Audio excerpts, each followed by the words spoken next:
ವೀರ ಧೀರ suran part 2 ಇದೇನಿದು ಈ ಸಿನಿಮಾದ ಪಾರ್ಟ್ 1 ನೋಡಿಲ್ಲ ಪಾರ್ಟ್ 2 ಅಂತ ಹೇಳ್ತಿದ್ದಾರೆ ಅಂತ ಕನ್ಫ್ಯೂಸ್ ಆಗಬೇಡಿ. ಇವರು ಮೊದಲು ಪಾರ್ಟ್ 2 ನ ರಿಲೀಸ್ ಮಾಡಿ ಆ ನಂತರ ಪಾರ್ಟ್ 1 ರಿಲೀಸ್ ಮಾಡೋ ಪ್ಲಾನ್ ಇಟ್ಕೊಂಡಿದ್ದಾರೆ. ಈಗ ಕಾಂತಾರ ಸಿನಿಮಾದ ಚಾಪ್ಟರ್ 1 ಮಾಡ್ತಿದಾರಲ್ಲ ಆ ತರ ಈ ಸಿನಿಮಾನ ಸೇತುಪತಿ ಹಾಗೂ ಚಿತ್ತಾ ಸಿನಿಮಾಗಳನ್ನ ಡೈರೆಕ್ಟ್ ಮಾಡಿದಂತ ಅರುಣ್ ಕುಮಾರ್ ಅವರು ಡೈರೆಕ್ಟ್ ಮಾಡಿದ್ದಾರೆ. ಇವರು ಡೈರೆಕ್ಟ್ ಮಾಡಿದ್ದಾರೆ ಅನ್ನೋ ಕಾರಣದಿಂದಾನೇ ಈ ಸಿನಿಮಾನ ನಾನು ಥಿಯೇಟರ್ ಅಲ್ಲಿ ನೋಡಿದ್ದು. ಚಿಯಾನ್ ವಿಕ್ರಮ್ ಅವರು ಒಂದು ಬ್ಲಾಕ್ ಬಸ್ಟರ್ ಅನ್ನ ಕೊಟ್ಟು ಹಲವಾರು ವರ್ಷಗಳೇ ಕಳೆದಿವೆ. ಈ ಸಿನಿಮಾದಿಂದ ಆದ್ರೂ ಇವರು ಕಂಬ್ಯಾಕ್ ನ ಕೊಡ್ತಾರ ಅನ್ನೋದನ್ನ ಈ ವಿಡಿಯೋದಲ್ಲಿ ನೋಡೋಣ. ಇನ್ನು ಈ ಸಿನಿಮಾ ನೋಡಿದ್ಮೇಲೆ ನನ್ನ ಒಪಿನಿಯನ್ ಹೇಳೋದಾದ್ರೆ ಇಷ್ಟ ಆಯ್ತು.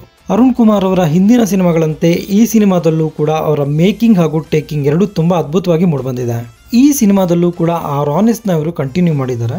ಇನ್ನು ಸಿನಿಮಾದ ಪ್ಲಾಟ್ ವಿಷಯಕ್ಕೆ ಬರೋದಾದ್ರೆ ಇಲ್ಲಿನ ಮುಖ್ಯ ಪಾತ್ರ ಕಾಳಿ ಒಂದು ಕಾಲದ ಪಂಟ್ರು ಪಾಸ್ಟ್ ಅನ್ನ ಮರೆತು ತನ್ನ ಹೆಂಡತಿ ಮಕ್ಕಳೊಂದಿಗೆ ಸುಖ ಸಂಸಾರ ನಡೆಸ್ತಾ ಇರ್ತಾನೆ.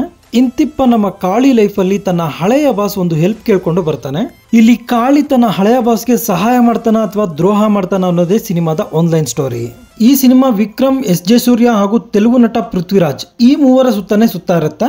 ನಮ್ಮ ಕನ್ನಡದ ಮ್ಯಾಕ್ಸ್ ಹಾಗೂ ತಮಿಳಿನ ಕೈದಿ ಸಿನಿಮಾಗಳಂತೆ ಈ ಸಿನಿಮಾ ಕೂಡ ಕೇವಲ ಒಂದೇ ರಾತ್ರಿಯಲ್ಲಿ ನಡೆಯುತ್ತೆ.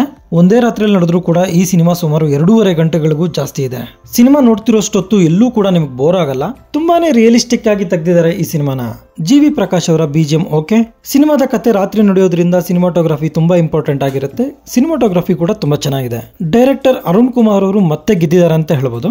ಇವರ ಚಿತ್ತಾ ಸಿನಿಮಾ ನನಗೆ ಸಿಕ್ಕಾಪಟ್ಟೆ ಇಷ್ಟ ಆಗಿತ್ತು. ಆ ಒಂದು ನಂಬಿಕೆಯನ್ನ ಇವರು ಖಂಡಿತ ಇಲ್ಲಿ ಉಳಿಸ್ಕೊಂಡಿದ್ದಾರೆ. ನಟ ವಿಕ್ರಮ್ ಅವರು 58 ವರ್ಷದಲ್ಲೂ ಕೂಡ ತುಂಬಾನೇ ರಗಡ್ ಆಗಿ ಕಾಣಿಸ್ಕೊಂಡಿದ್ದಾರೆ. ಈ ರೀಸೆಂಟ್ ಇಯರ್ಸ್ ಅಲ್ಲಿ ಬಂದ ಇವರ ಸಿನಿಮಾಗಳಿಗೆ ಕಂಪೇರ್ ಮಾಡಿದ್ರೆ ಈ ಸಿನಿಮಾ ಚೆನ್ನಾಗಿದೆ. ತೆಲುಗಿನ ಹಾಸ್ಯ ನಟ ಪೃಥ್ವಿರಾಜ್ ಅವರಿಗೂ ಕೂಡ ಇಲ್ಲಿ ಒಂದು ಸೀರಿಯಸ್ ಕ್ಯಾರೆಕ್ಟರ್ ಸಿಕ್ಕಿದೆ. ಎಸ್.ಜೆ. ಸೂರ್ಯ ಅವರು ಕೂಡ ಒಂದು ಮುಖ್ಯ ಪಾತ್ರದಲ್ಲಿ ನಟಿಸಿರ್ತಾರೆ. ಸಿನಿಮಾದ ಮೊದಲ ಭಾಗವನ್ನ ಬಹುತೇಕ ಸ್ಟೋರಿ ಸೆಟಪ್ ಗೆ ತಗೊಂಡಿದ್ದಾರೆ. ಅದು ಮುಂದೆ ಬರುವಂತ ಒಂದಷ್ಟು ಎಲಿವೇಶನ್ ಗಳಿಗೆ ಬುನಾದಿ ಆಗಿರುತ್ತೆ. ಬಹುಶಃ ಮುಂದೆ ಬರುವಂತ ಈ ಸಿನಿಮಾದ ಪಾರ್ಟ್ 1 ಅಲ್ಲಿ ಗ್ಯಾಂಗ್ಸ್ಟರ್ ಕಾಳಿಯ ಸ್ಟೋರಿಯನ್ನ ತೋರಿಸಬಹುದು. ಸಿನಿಮಾದಲ್ಲಿ ನನಗೆ ಬೋರ್ ಅನ್ಸಿದ್ದು ಸಿನಿಮಾದ ಫ್ಲಾಶ್ ಬ್ಯಾಕ್. ಅಲ್ಲಿ ಬರುವಂತ ಕೆಲವೊಂದು ಸನ್ನಿವೇಶಗಳು ತುಂಬಾನೇ ಅನ್ಇಂಟ್ರೆಸ್ಟಿಂಗ್ ಆಗಿರುತ್ತೆ.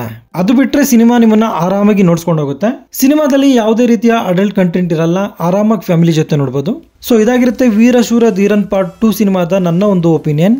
ಈ ವಿಡಿಯೋ ನಿಮ್ಗೆ ಇಷ್ಟ ಆಗಿದ್ರೆ ಒಂದು ಲೈಕ್ ಕೊಟ್ಟು ನನ್ನ ಚಾನೆಲ್ ನ ಸಬ್ಸ್ಕ್ರೈಬ್ ಮಾಡ್ಕೊಳ್ಳಿ. Thank you.